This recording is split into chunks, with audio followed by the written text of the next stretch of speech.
Hi, everybody. Thank you for joining us. I am Emiko Omori, and I'm going to be moderating tonight's session from desecration to consecration, community-led healing.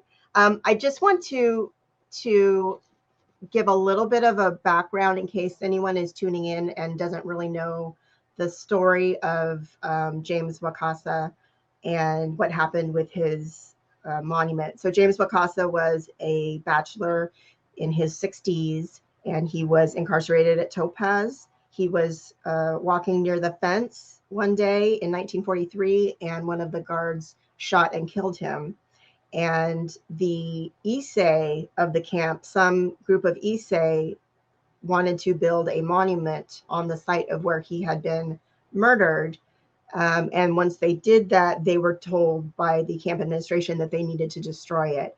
And so up until 2 years ago, we thought it was destroyed. It ended up being found by Jeff Burton and Mary Farrell, wonderful archaeologists who used a map that Nancy Ukai had found in the National Archives and took their measuring instruments, went out to the desert, and found this slab in the ground. And so once that was made public, the uh, the museum decided to dig up the stone to remove it, and did not notify or invite any Japanese Americans to be there. So there was no ceremony at the time. There was nobody there to honor Mr. Wakasa, and so that caused a great deal of pain for many Topaz survivors and descendants, some of whom we're going to talk to later. But I just wanted to give you a little background before we show Murder in the High Desert, which is the world premiere tonight of Emiko Omori's film. It was shot in Utah, in Topaz, last fall, November 30th and December 1st, during a National Park Service assessment that was requested by the museum to take a look, just physically take a look at the site and the monument as it currently is.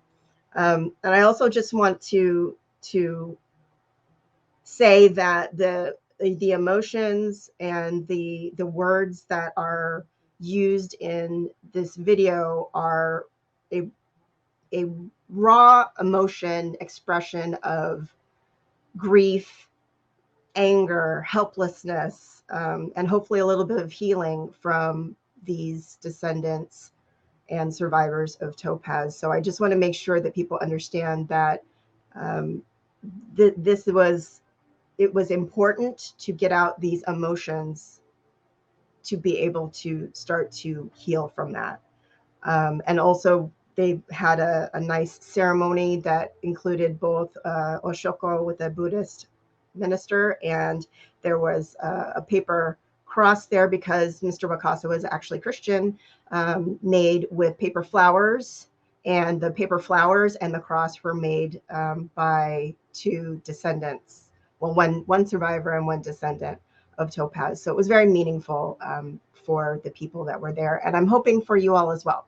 So I'm going to go ahead and I'm going to show Murder in the High Desert. And then after, it's about 15 minutes, after that plays, then we're going to have a short discussion with some people who were out there. And we'll have a time at the end for some question and answer. If you have any questions for any of the panelists, I hope that you will ask, because I think all of us, including myself, are willing to address, answer any questions that you have. So, okay, I hope you enjoy.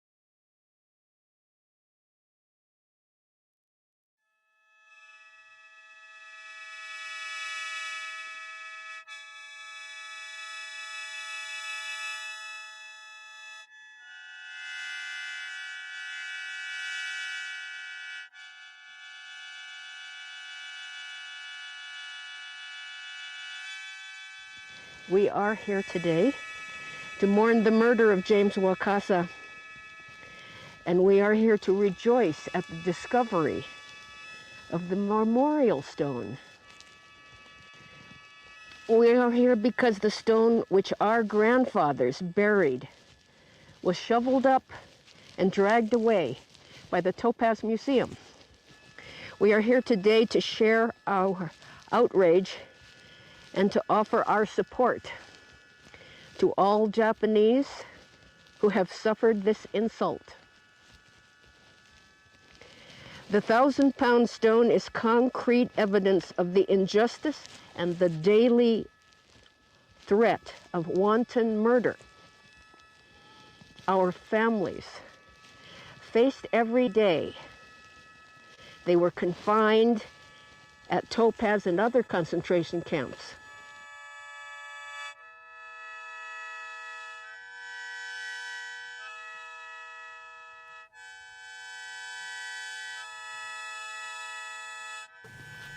Reverend Jerry Hirano.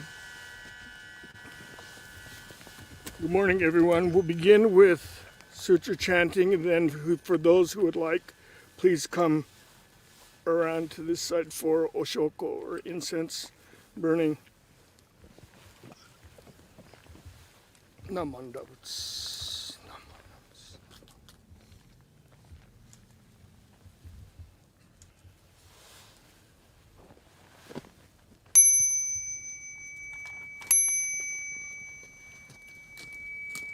Gagon chosegan hishimu jodo shigan hemanzog sev joshogak ojo andako.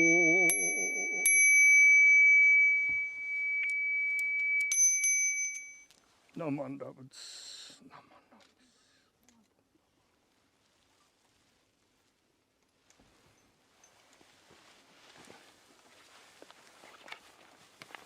You know, last year, some of you have seen my RV. I took a 15,000-mile trip to see what America was.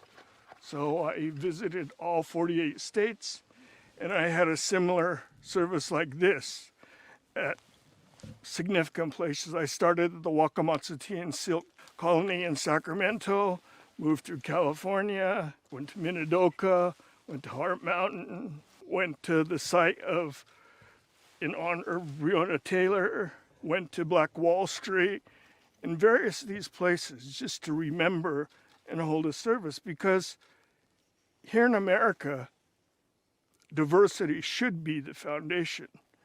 But oftentimes, as Topaz here is an example of, it just doesn't happen.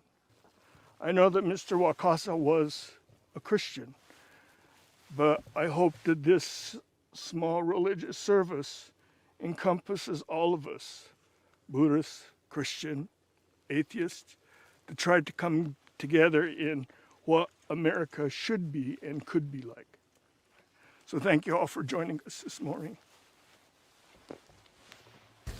You may come forward, shoko, and then offer a flower before the cross there.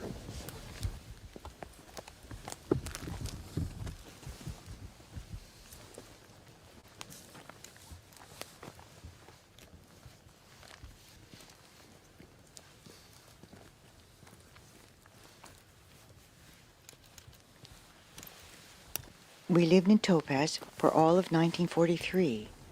I was then 9 years old. Oftentimes, after dinner in the mess hall, my siblings and friends would venture out past the barracks into the open areas searching for artifacts or anything unusual to bring back. On some occasions, we would encounter an elderly man who also happened to be looking for things, too, and would chide us that it's getting late and go back home. One evening, a friend and I happened to cross paths with him as we were heading back to the barracks.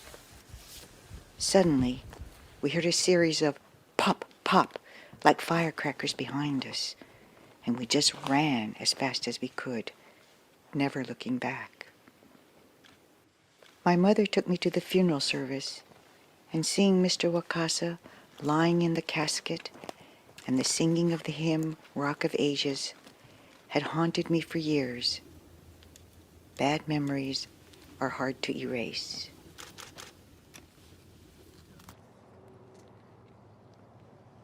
How do you remember a friend? How do you grieve a murder? How do you express pain and outrage over the cold-blooded killing of an innocent man who was shot through the heart while walking his dog? That's what this stone represents. Outrage, grief, courage, and a sacred message from our ancestors to us. Never forget James Wakasa. Never forget the danger and humiliation that we lived under the guard towers of Topaz. That's why the builders chose a giant memorial stone. It's said to measure 57 inches and weigh some 1,000 pounds. Did you know that Wakasa was an optimist about the United States, arriving here when he was 23 years old, a fresh graduate from Keio University, and that he kept a portrait of Abraham Lincoln in his barrack? He was not an old, deaf man trying to escape. That was the lie spread by our government to justify his killing. Most newspaper headlines said, "Jap killed trying to escape."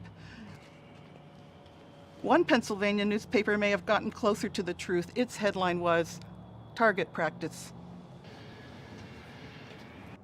After Wakasa's friends erected the monument in violation of a quote-unquote agreement not to, near where he died on his back bleeding into the ground, camp authorities and the U.S. War Department ordered it destroyed.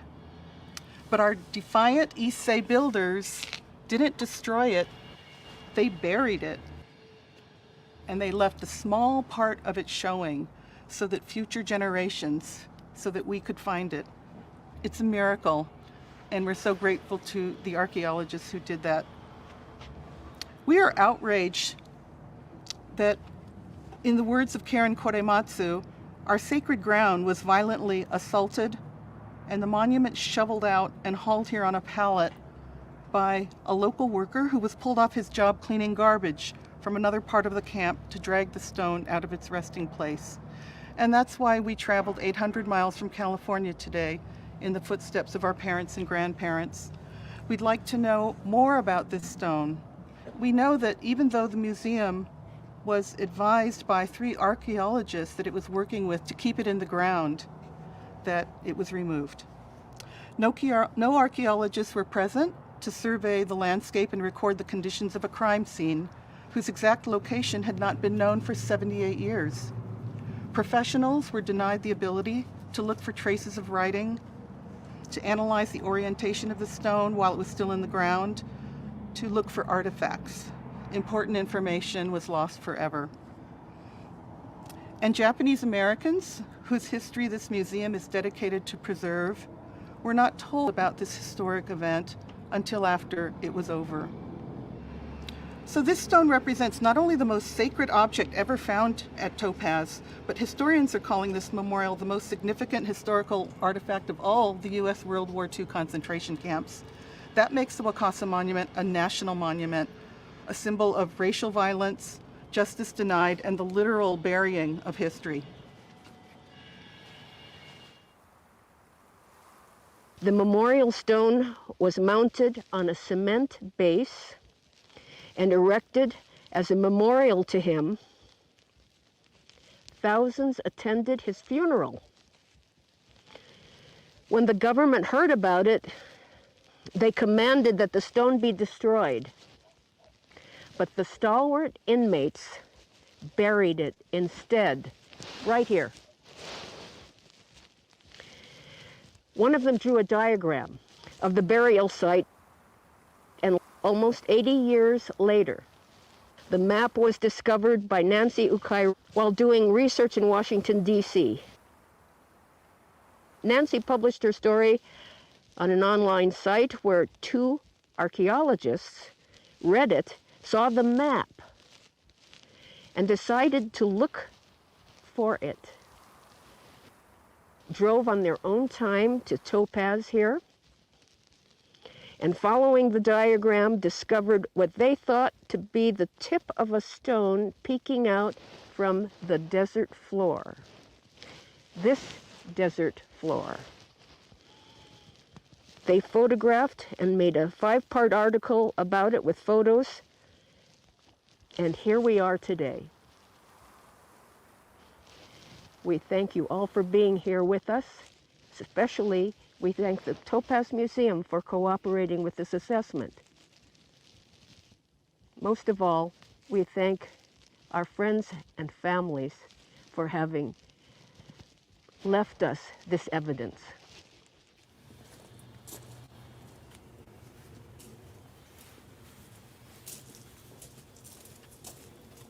We will now hear Mark Izu again playing the show as we attach paper flowers to the fence. Paper flowers were made at the time of Wakasa's funeral, and so we are doing this in commemoration of that event.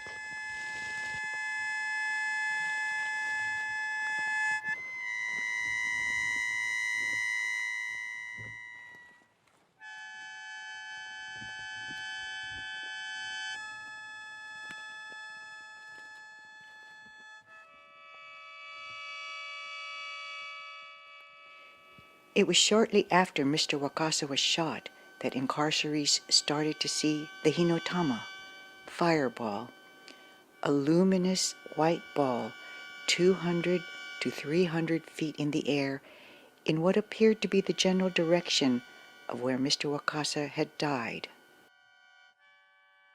Small crowds would gather to watch this small ball of white light dance and bounce eerily across the desert for several minutes. It happened long ago, but Kiyoshi remembers it so clearly because it sent chills up his spine. The Hinotama came out for several evenings after sunset. Then it stopped. Some of the neighbors wondered if the fireball might have been a reflection of his tamashi, spirit. Could it have been the spirit of Mr. Wakasa's lamenting and powerless cry of injustice?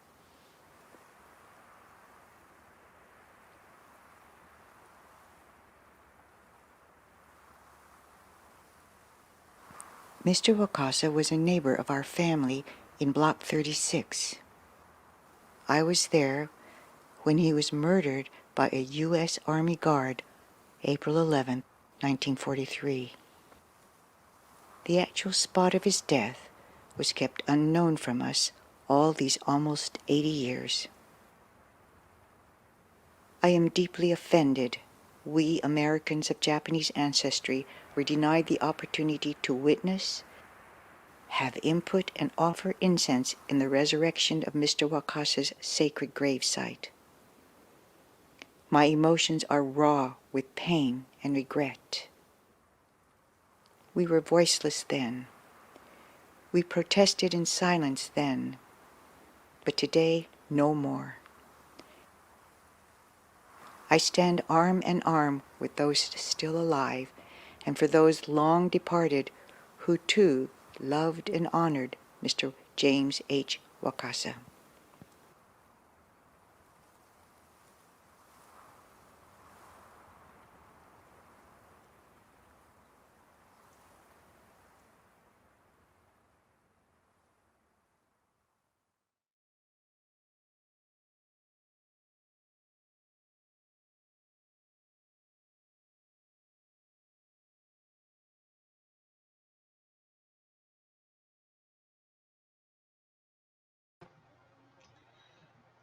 So that was Murder in the High Desert. And now I am going to introduce our panelists. I'm going to bring them all up on screen here. So we have Pat Hayashi and Masako Takahashi, who are both artists and were both born at Topaz, and Claudia Katayanagi, who is a filmmaker who is a descendant of Topaz. So let's go ahead. Let's start with you, Pat. Can you just tell us a little bit about your history with Topaz, your family's history with Topaz, how you're connected? You know, I was born in Topaz, but I don't remember a thing about Topaz, and yet it's had a profound effect on my entire life. And the older I get, the more central it's becoming. Like the reason I'm here today. You know, Jane Beckwith and I used to give summer workshops on Topaz to Utah teachers. And before our first workshop, Jane said that she should brief me on what I could expect. And I said, that'd be nice. And she said, well, 25 teachers have signed up, at least 24 of whom will be Mormon.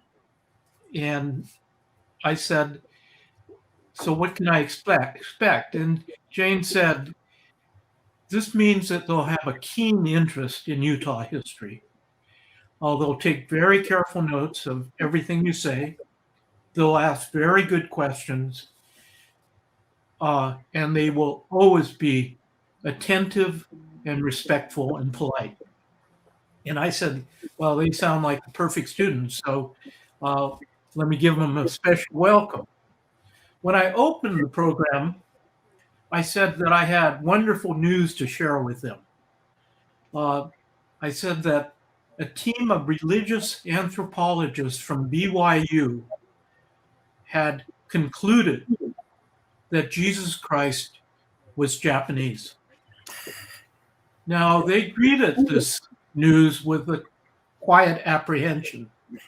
So I went on and I explained that they had found strong archaeological evidence, for example, cooking utensils, that were corroborated by biblical verses and traditional Christian songs that Jesus loves miso. When they heard this, they stopped taking careful notes, and the guy sitting right in front of me, tore out his paper, and he wadded it up, and he lobbed it at my head. And so then everyone else in the front room started wadding up their paper and throwing it at me. And then people from the sides and the back stood up and they started throwing paper at me. And we were all laughing and we all relaxed and we had a really wonderful open discussion. One of the most wide-ranging discussions I've ever had about Topaz. Now, I told that silly joke for a reason. I wanted to reveal my inner idiot and to say to them that, well, Topaz is a serious subject. It would probably be a good thing if we didn't take ourselves too seriously. And in the discussion of Topaz, since none of us will ever understand everything, a little humility will go a long ways. Now, I feel the same about our current conversation about Mr. Wakasa, his life and his death, and the monument. I hope we get to a place where we can have fun discussing the issues, throw paper balls at each other and laugh. But I think it's going to take us a very long time before we get there. When I first heard about the monument and the way the Topaz Museum pulled it, used a forklift, used rubbish collectors to pull it out of the ground with a chain, I was incensed. And I posted on Facebook some images that I made in response to the desecration of the monument. And my friend, Patricia Wakita, contacted me and said, you really can't call it a desecration. And so then we had a really wonderful discussion. And I said, let me try to explain why I felt that desecration is the right word. And I told her that when I was 5 years old, my mother told me the story of Mr. Wakasa. And I didn't understand why she was telling me the story. Uh, and I wasn't able to ask her because she died very young. And then after she died, my father didn't talk about Topaz at all because he thought that Topaz had killed my mother. My mother had a rheumatic heart, and Topaz just wore her out. And so I just put Mr. Wakasa's story out of my mind. But I'm afraid it got lodged in my body because in 1994, I went to the exhibit of internment camp art called The View from Within. And I had no interest in art at all. In fact, I felt very uncomfortable in museums.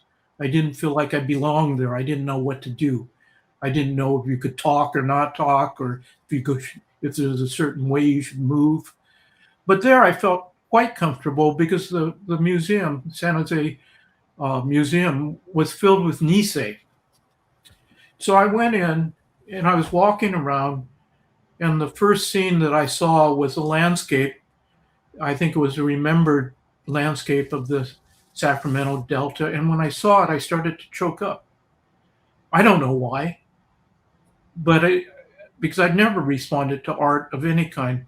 The next scene was a still life, a vase of flowers, and I choked up even more.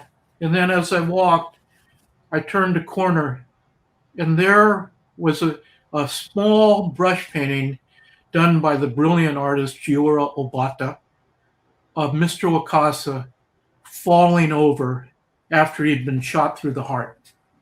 And his mouth was grimacing in pain, and his hands were, you just feel the pain in them. When I looked at it, I just started to sob. I couldn't control myself. I just started to sob. And I was terribly embarrassed. But everyone around me was sobbing too. And that's when I began to understand the power of art, the genius of Giora Obata. And that's where I myself started to get involved in art. So I explained this to Patricia, and I said, so for me, the monument is a sacred object that should have been treated with respect. And the way it was handled so roughly and so disrespectfully, to me, amounted to a desecration. And it will take me a long time to come to terms with it. In fact, I'm finding some people have suggested that we should all try to come together as a community and move on.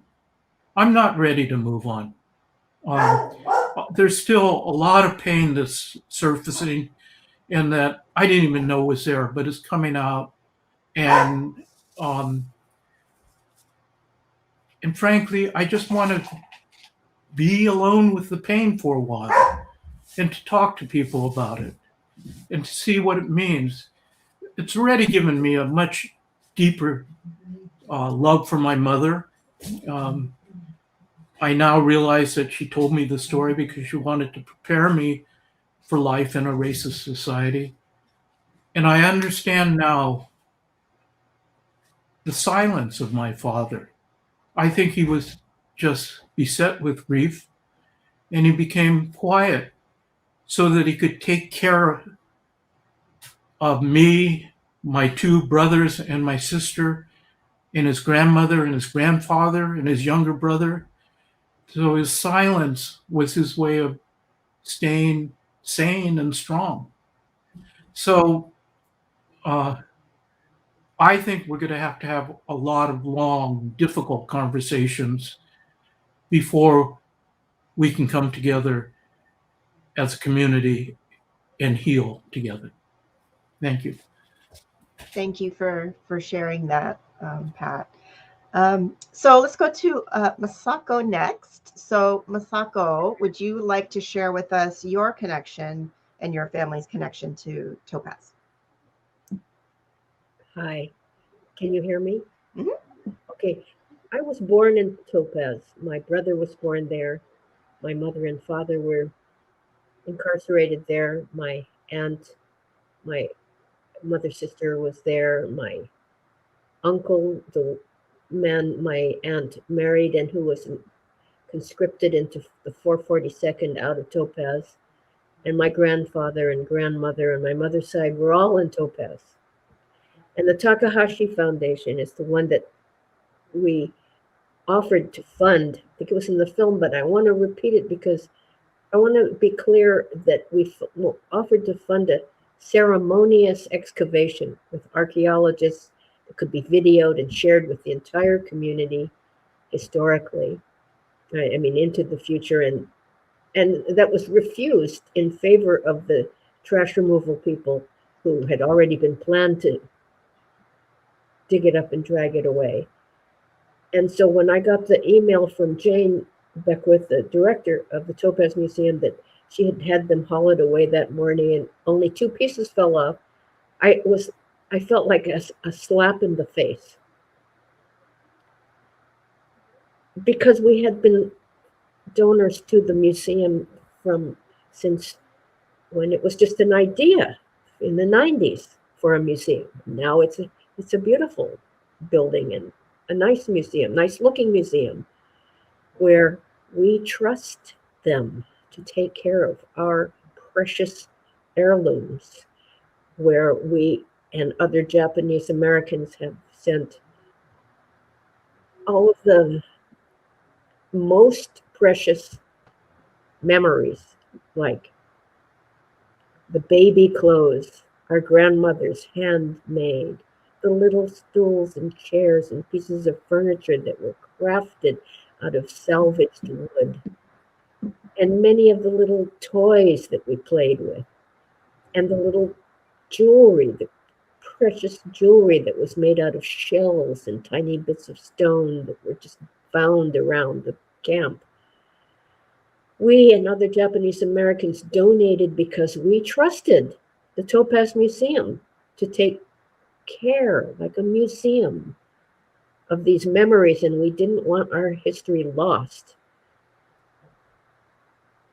And that's why I felt so betrayed by the cavalier attitude that seemed to reveal to me the actual disdain with which our most precious, and in this case, really special artifacts, or that's not an adequate word for it, are treated. Anyway, you could say it's just a rock, and some people have. Much like the rocks that are used in gardens and temples in Japan, the rock gardens. But from the Japanese point of view, once you get attuned to it, you can see that rocks can have significance.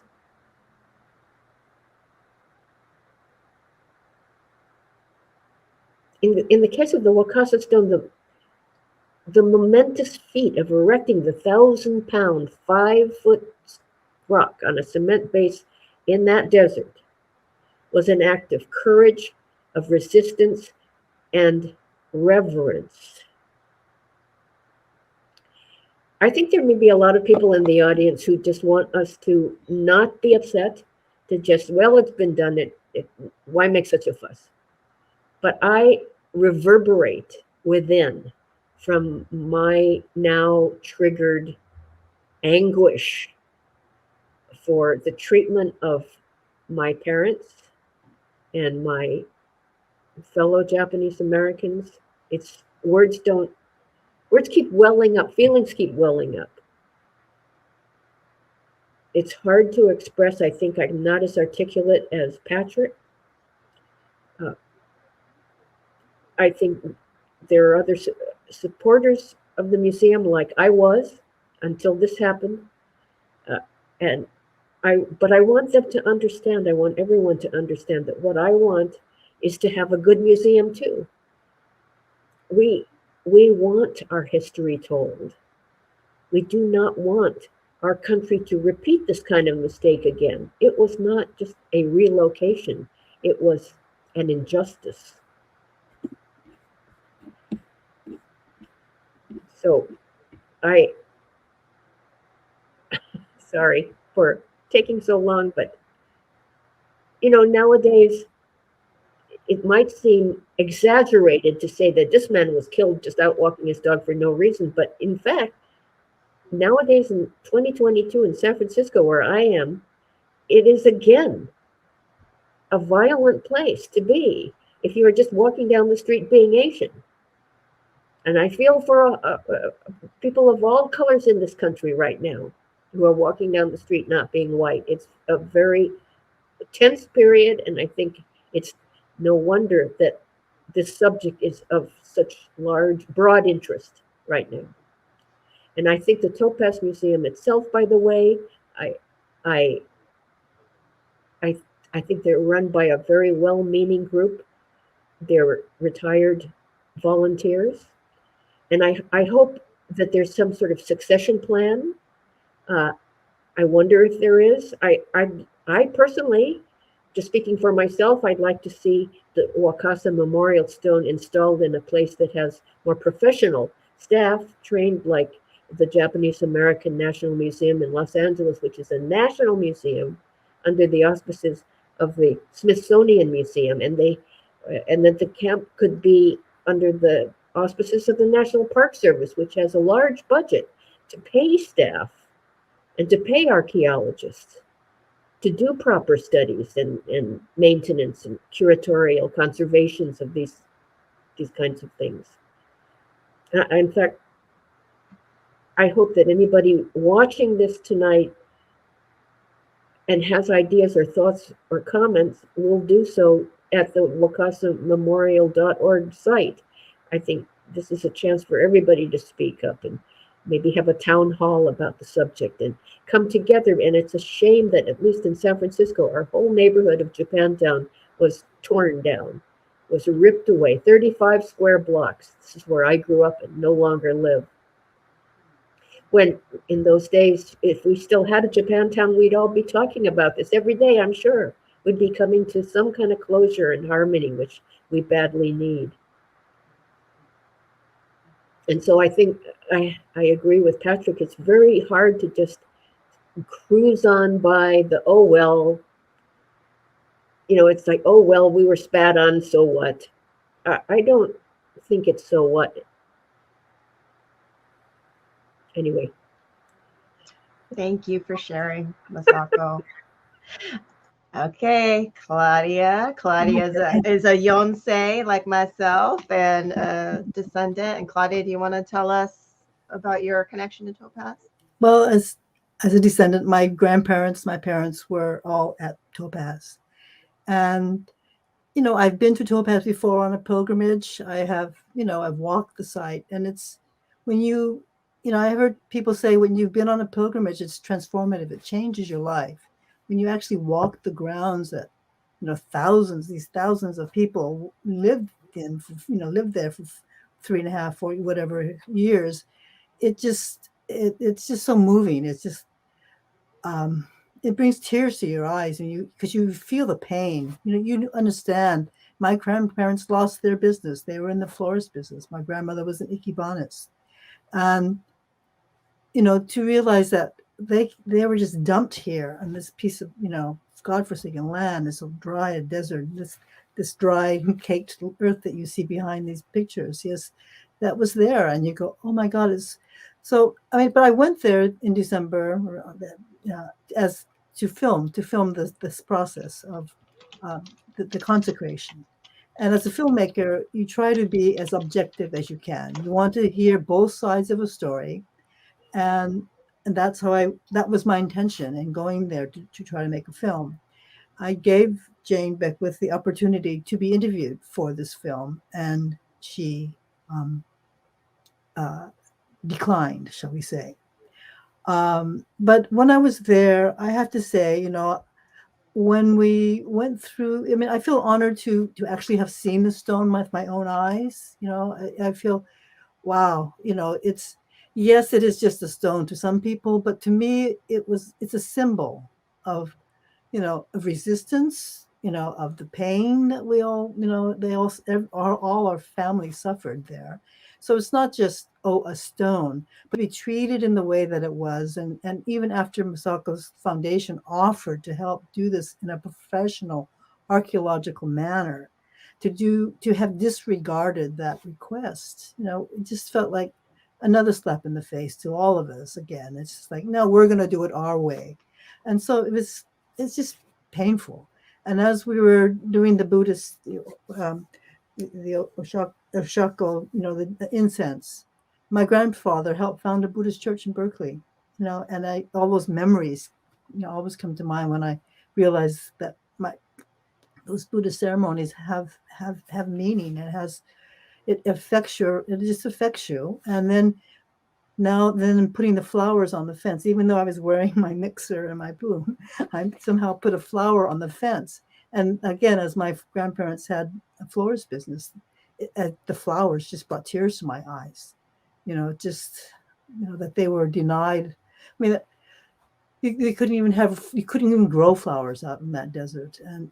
But then the resilience of the Japanese American community is you make paper flowers. And as I'm putting that on there, it just hit me. I didn't sob, but it was the tears were in my eyes and just doing that gesture. And now we say we want to heal. And I think if the museum had just said, listen, we screwed up, we shouldn't have done it in this way. Let's really have a discussion with the entire community. How do we move? How do we resolve this issue? I think we would be in a different place than today. But I mean, I'm still hopeful that we can all, that the whole community, whole Japanese American community, is brought in, and they all have input into this issue and where the stone should be placed. And yes, we do want to have a pilgrimage there. And if there's enough dialogue, and maybe maybe we can heal. But at the moment, I don't, I personally, the pain is covered up by the anger, but I still feel incredible pain, and I'd like to not have this pain, and maybe by, the communication that can happen, and working together, I think we'll heal a lot of the community.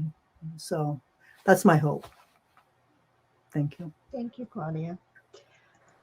So I want to ask, Pat wasn't able to go out to Utah. I also did not go. I was worried about bringing COVID back to my parents, so I chose to not go. But Masako and Claudia, I know, Claudia, you spoke a little bit about the flowers and the incense. But for Masako, you and Claudia, did you feel any healing being there with other Japanese Americans at the actual site? Was that, obviously it was incredibly sad, and it brought up some sad memories of your family, but after it was over, did you feel better? Well, actually, as I was walking across the site, a reporter from NPR asked me, well, how does it feel? Just kind of what you just said. How does it feel to be out here? And that's when because I don't really I live alone. I don't have the opportunity to really talk to a lot of people, and with COVID, less than ever. And it was for her asking me that question. Sounds like an obvious one, but I realized how deeply I felt betrayed. That this was a place and people I had trusted to care all these years, decades now, that I thought really cared. And now I realized very abruptly that that wasn't so. What about you, Claudia? Do you have anything that you want to add? Well, yeah, I mean, in terms of whenever you have these feelings of pain and they're expressed, I mean, yes, I guess you release some of it, and I didn't realize how painful I felt because of the anger. I mean, I was so incensed about what happened, and I know that pain is covered up by the anger, and I just didn't realize how much was there, how much pain was there, um, and and yes, I'm hoping for healing, not just for me, but for the community. I mean, if I felt that much pain, just being there and seeing the stone and realize what had happened, anybody who really cares, it could have been my grandfather who was shot. He could have been walking on the grounds and he could have been shot and killed for just walking.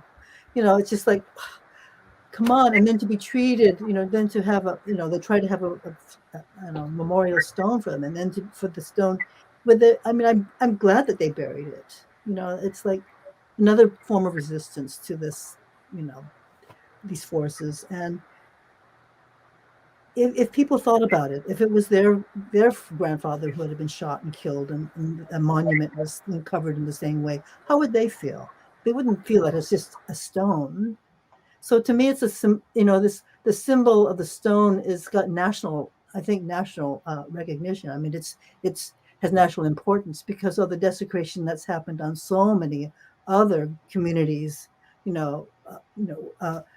out in this country, and now the communities are trying to reclaim, that which belongs to each of us, whether Native Americans or Black, and we all. This is a discussion that we should, all of these sites should be treated with a great deal of respect, and I feel that perhaps this discussions can be moved not just in our own community, but to the larger country as a whole.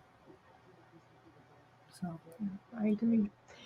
And then Pat, since you weren't able to go, I'm curious how you felt watching Emiko's film, watching the Well, ceremony. I found it deeply moving.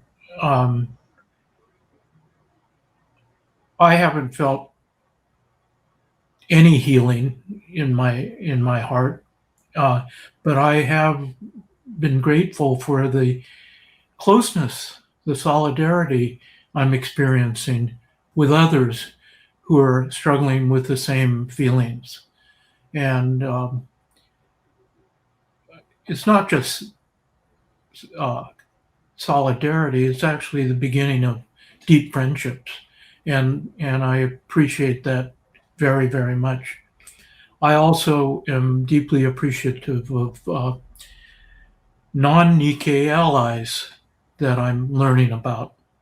And I have now read Jeff Burton and Mary Farrell's Discover Nikkei article, 5 articles, 3 times, very, very closely.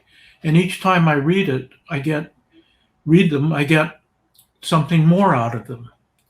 But what I get most of all is that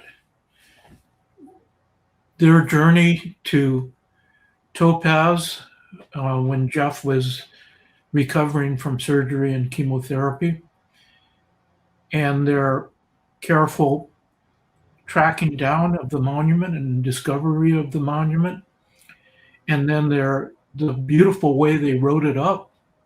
It's all a labor of love, and one that I hope everyone who's listening here takes the time to go and read their article, because it's a brilliant article, tender and loving. And the thing that I think angers me most about the Topaz Museum Board is that when their actions became revealed and people were outraged, the first thing they did is blame Jeff and Mary. I thought that was a cruel, cowardly thing to do. And I hope that our community finds the time and the occasion to honor them for their beautiful, beautiful work. And I hope that at some future time that the Topaz board will find the integrity to apologize to them. Because the whole idea that vandals read Discover Nikkei and have 300-foot tapes and could have located the monument is just a blatant falsehood. So I want to be conscious of the time. So we're at not quite an hour. So before we kind of start to wind things down, I just wanted to ask the three of you, what would healing look like for you? What would healing at the site or in a ceremony or in a pilgrimage, what would that look like for you? What would help you feel better? So we can start with you, Pat, since you said you haven't felt too much healing. So what would help you? How can we help you? You know, I've been reading about archaeology, and I understand that the Zunis have been very successful in getting looted war gods repatriated, and these are wooden totems, and it drives the museum curators crazy because when the Zuni get the gods back, they put it in a building that's locked and secure, but it has no roof. And so it's the war gods are subjected to the elements, and they deteriorate as they're supposed to because they still have a living spirit. And I hope that I would love to have the opportunity to touch the monument. For me, it's an incredibly beautiful, beautiful stone. I know it's rough and common, but that's part of the beauty for me. You know, my family was rough and common, still is. And I hope that we can all be there. I oftentimes go by Fred Korematsu's headstone. He and his wife are buried up in Sunset Cemetery, Mountain View Cemetery. And people put rocks on the stone and American flags and leave little mementos, little paper flowers and cranes. And I would love it if Mr. Wakasa's monument were located in a place where people could put rocks, they could write letters, and gather around and sing Rock of Ages, you know, as they sang at his funeral. And for me, that would make it a Rock of Ages. So Masako or Claudia, what about for you? Well, the committee, the Wakasa Memorial Committee, has had its first meeting with the Topaz Board, and they discussed the National Park Service assessment, which was what the film was documenting. That assessment has been released last week, and they did itemize the damage done to the site and to the stone itself, and itemized the hazardous condition in which is currently stored in the driveway there behind the museum, and listed how it could be stored without so much danger to it. And so the museum has said that they are willing to go along with the suggestions of the Park Service on how to store it properly. And we're hoping that the Wakasa Memorial Committee will be collaborating with them on that right away. And I think this is my strong urging, and my very strong feeling is that the stone should be donated to the Japanese American National Museum in Los Angeles, where it could be seen and revered by successors, scholars, students, and people of all backgrounds. That would lead to healing for me. And the site itself, well, Patrick, you had some ideas of how an archaeological and maybe more holy ceremony could be held on the site that I thought were very beautiful. If you could tell us about that. I don't know if there's time, but Say it Patrick, again. did you want to share some of the thoughts you had for a ceremony that you had Well, expressed earlier?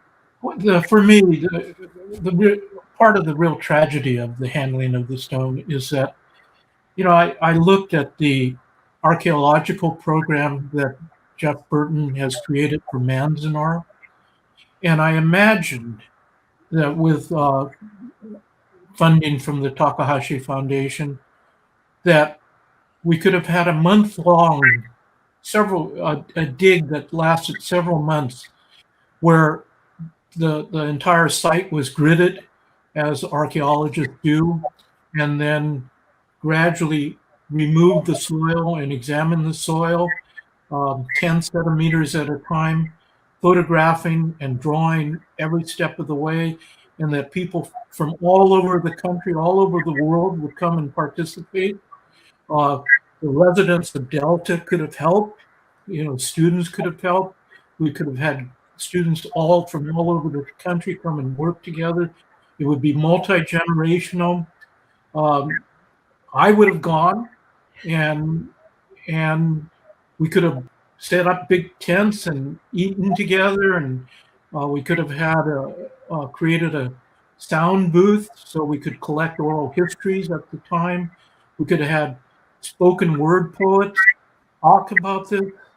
We could have had dancers, and when we started to get tired, taiko drummers could have beat, played their beautiful, energizing music. It could have been a wonderful, wonderful multi-cultural, multi-generational. We would have invited our Black friends and our Native American friends, Hispanic friends, to tell us about how they protect their heritage and ask them to help us protect ours. It would have been a beautiful, beautiful event, and probably lasted over several months, and that's lost, and it's a tragedy. It's not like, we see that program at Manzanar, and it could have we could have had a much more expansive program, and developed by Jeff Burton and Mary Farrell. Oh, makes me heartsick to think about what might have been. Any final thoughts, Claudia? Well, so the stone has now been terribly removed.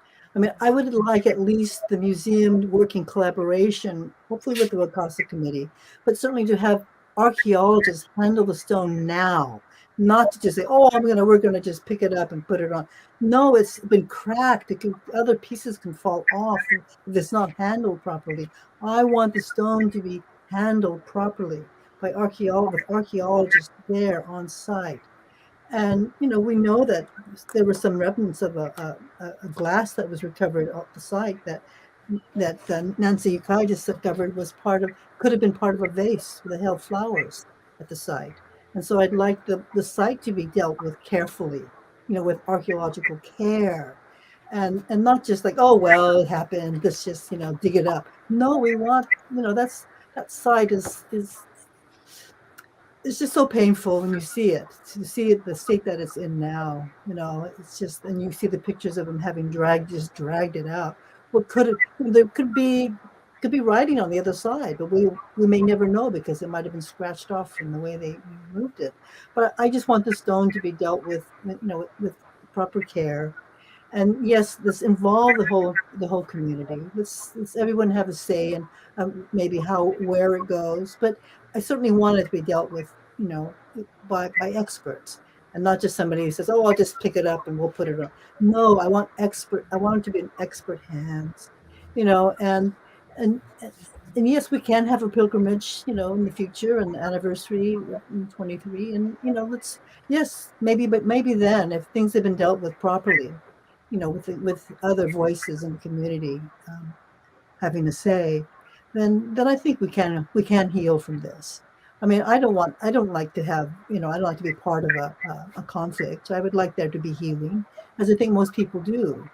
But healing means both sides have got to give and take, and maybe, a certain party can start, the museum board and can just say, okay, we are representing the Japanese American community. This is a Japanese American museum, about the cultural, that history, and we should really take care to recognize that and involve the community. So that's my 2 cents. Well, we are. Oh, I'm sorry. Go ahead, Patrick. One nice thing personally that's emerged is that Nancy was telling me about the hinotama, the fireballs, the fireball that contained Mr. Wakasa's spirit. And she asked me if I could paint his soul. And I thought that's an interesting thing. And though I tried, and I got a torch, and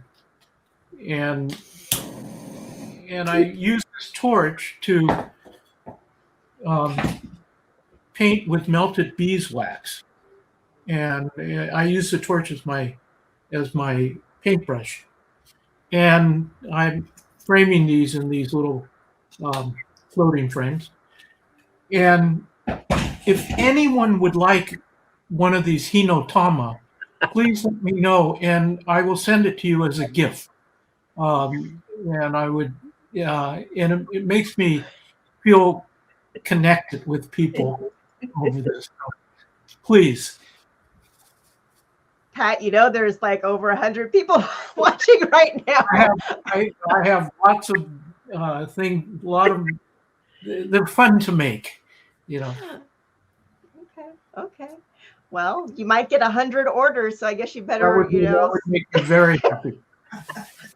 Well, thank you all for watching tonight, and I would like to say that I think we can all agree that we would like the entire Topaz descendant and survivor community, as well as the broader Japanese American community and allies, to feel like they can participate in what happens, to feel like you are entitled to have an opinion.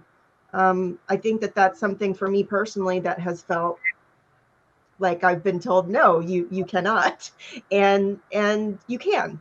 All of you can. All of you watching can. And so I would say, if anybody has an interest in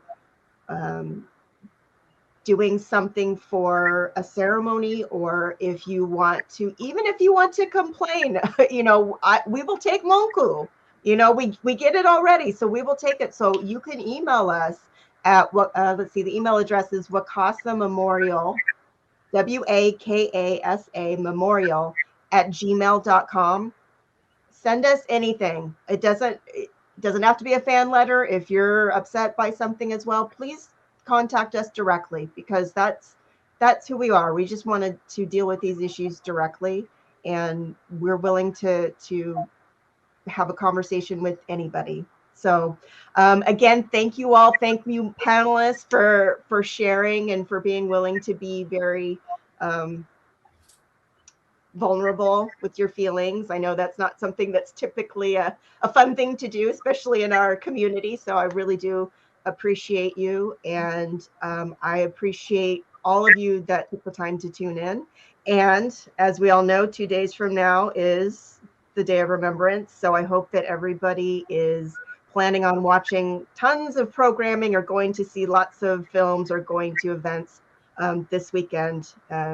Get involved because it is 80 years. 80 years. Okay, well, that is it. Thank you so much. So grateful. Good night, everybody. Thank you, Kimiko, for hosting this. Thank you.